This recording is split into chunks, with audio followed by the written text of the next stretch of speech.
शिवसेनेचा सन्माननीय रावसाहेब ठाकरेंचा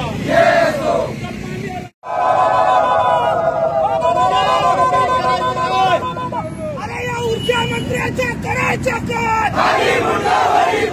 या ऊर्जा मंत्र्याच्या करायच्या काय माननीय रावसाहेब ठाकरे यांचा सरकारचं करायचं काय खाली मुंडावरी पाय हाय हाय हाय हाय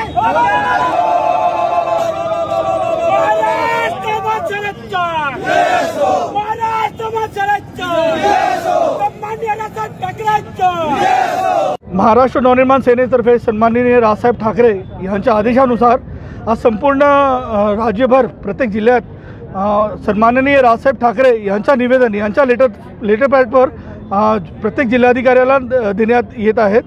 लॉकडाऊनमध्ये शासनाने लोकांना घरी राहायला सांगितले, सगळ्यांची नोकऱ्या कामधंदे कारोबार सगळे बंद असताना लोकांनी औनेचे पावणे वीज बिल कुठून भरायचे। या सरकारला जागा करण्यासाठी महाराष्ट्र नवनिर्माण सेनेने मोर्चा काढून जिल्हाधिकाऱ्यांना निवेदन देण्याचे ठरवले होते। संपूर्ण महाराष्ट्रात संपूर्ण जिल्ह्यात पूर्ण राज्यात हा आंदोलन महाराष्ट्र नवनिर्माण सेनेचं चालू आहे। आम्ही पण या आंदोलनात मोठ्या प्रमाणात नांदेड जिल्ह्याने पण सहभाग घेतलेला आहे। आम्ही जुना मोंढा ते जिल्हाधिकारी कार्यालयावर मोठ्या प्रमाणात मोर्चा काढून आता सन्माननीय जिल्हाधिकारी साहेबांना निवेदन देण्यासाठी जात आहोत। जर मागणी मान्य नाही झाली, जर शासनाने ही मागणी मान्य नाही केली तर महाराष्ट्र नवनिर्माण सेने यापेक्षा तीव्र आंदोलन करू शकते हे शासनाला माहीत आहे, सर्व लोकांना आम जनतेला माहीत आहे। सर्वसामान्य नागरिकांसाठी फक्त महाराष्ट्र नवनिर्माण सेनाच लढू शकते हे सर्वांना माहीत आहे। शासनाने प्रशासनाने याची दखल घ्यावी, नोंद घ्यावी।